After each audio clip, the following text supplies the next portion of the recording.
అందరికీ నమస్తే అండి. వైఎస్ఆర్ కాంగ్రెస్ పార్టీలో ప్రస్తుతానికి నియోజకవర్గాల బాధ్యుల మార్పు అంటే ఇన్ఛార్జీల మార్పు జరుగుతుంది. జగన్మోహన్ రెడ్డి గారేమో నియోజకవర్గాల్లో ఖర్చు, మీటింగుల ఖర్చు, కార్యకర్తలను ఏమైనా ఇబ్బందులు వచ్చినా చూసుకోవడం, పార్టీ మెయింటెనెన్స్, ఆఫీసుల మెయింటెనెన్స్ ఏది జరిగినా సరే మొత్తం మీరే ఖర్చు పెట్టుకోండి అని చెప్తున్నారు. పార్టీ నుంచి ఏమీ ఆశించొద్దు, పార్టీ ఏమీ ఇవ్వదు అని చెప్తున్నారు. దానికి నాయకులు పెట్టడానికి కూడా సిద్ధమే. ఇప్పుడు ఈ నియోజకవర్గంలో తనే పోటీ చేస్తారో అనుకుంటే ఆ వ్యక్తి ఈ 4 ఏళ్ళు పార్టీ కోసం ఖర్చు పెట్టి ఎన్నికల్లో కూడా ఖర్చు పెట్టడానికి సిద్ధమే. కానీ ఈ 4 ఏళ్ళు ఖర్చు పెట్టిన తర్వాత చివరి నిమిషంలో నీకు సీట్ లేదు, సర్వేలో నీకు వ్యతిరేకం నెగిటివ్ వచ్చింది, సో నీకు సీట్ ఇస్తే నువ్వు గెలవు అని చెప్పి అతను తప్పించారు అనుకోండి, వాళ్ళు ఈ 4 ఏళ్ళ శ్రమ వేస్ట్, డబ్బులు వేస్ట్ కదా. సో ఇక్కడ పార్టీలో కొన్ని నియోజకవర్గాల్లో పర్టికులర్గా ఏం జరుగుతుందంటే, ఉదాహరణకు 2024 ఎన్నికలకు ముందు వైసీపీలో చాలా నియోజకవర్గాల్లో అప్పటికప్పుడు సీట్లు మార్చేశారు. ఉదాహరణకి ఈయన మాజీ మంత్రి కొండపి నుంచి పోటీ చేసి ఓడిపోయిన ఆదిమూలపు సురేష్ గారినే తీసుకోండి. ఆయన ఎర్రగొండపాలెంలో 2 సార్లు ఎమ్మెల్యేగా పనిచేశాడు. ఎర్రగొండపాలెంలో ఎమ్మెల్యేగా ఉన్నప్పుడే మంత్రిగా పనిచేశాడు. వైసీపీ హయాంలో 5 ఏళ్ళు మంత్రిగా పనిచేశారు. ఆయన ఆ ఎన్నికల్లో 2024 ఎన్నికల్లో కూడా అక్కడి నుంచే పోటీ చేయాలనుకున్నాడు. ఎందుకంటే అది వైసీపీ కంచుకోట కాబట్టి గెలుస్తానన్న నమ్మకంతో. కానీ ఆయన అక్కడ ఓడిపోతాడేమో, ఆయన్ను కొండపి తీసుకొచ్చి కొండపి నియోజకవర్గానికి చెందిన చంద్రశేఖర్ గారికి ఎర్రగొండపాలెం ఇస్తే 2 గెలవచ్చు అని పార్టీ ఆలోచించింది. జగన్మోహన్ రెడ్డి గారు ఆలోచించారు. ఎర్రగొండపాలెం ఈజీగా గెలవచ్చు, కొండపి కొంచెం టఫ్ అయినప్పటికీ సురేష్ కొన్న ఇమేజ్, సురేష్ కొన్న డబ్బులతో గెలవచ్చు అని ఆలోచించి ఇచ్చారు. సో కొండపిలో సురేష్ ఓడిపోయారు, ఎర్రగొండపాలెంలో చంద్రశేఖర్ గారు గెలిచారు.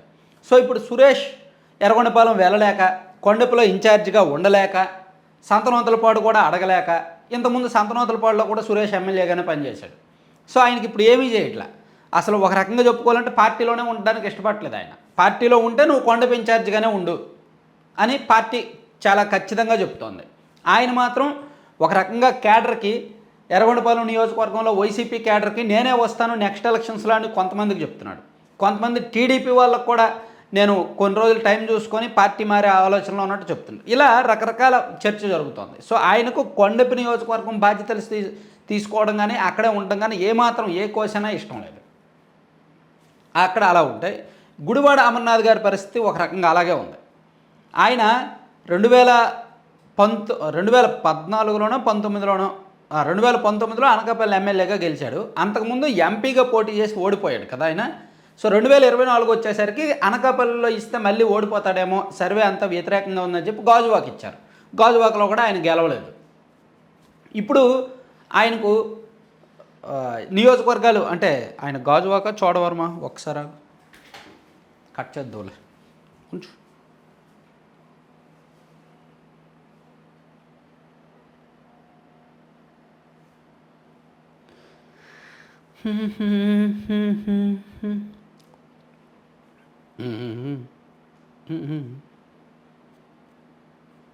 ఇది కట్ చేసి యా.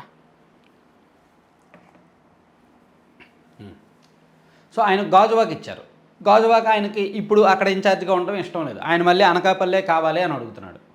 అనకాపల్లి ఏమో పార్టీ ఇవ్వట్లేదు. అట్లా కొన్ని డిస్టర్బెన్స్ ఉన్నాయి. ఇలా ఈవెన్ సత్తెనపల్లి నుంచి అంబటి రాంబాబు గారు అక్కడేమో ఇన్ఛార్జిని మార్చాలి, అంబటి రాంబాబు గారు వద్దు అని చెప్పి కొంతమంది అడుగుతున్నారు. కానీ అంబటి రాంబాబు గారు మాత్రం సత్తెనపల్లె పట్టుకొని కూర్చున్నారు. ఈవెన్ విడుదల రజనీ గారు చిలకలూరుపేట నియోజకవర్గంలో పార్టీ మొక్కలైపోయింది. 2024 ఎన్నికల్లో పోటీ చేసి ఓడిపోయిన వ్యక్తి పార్టీలో యాక్టివ్గా లేరు.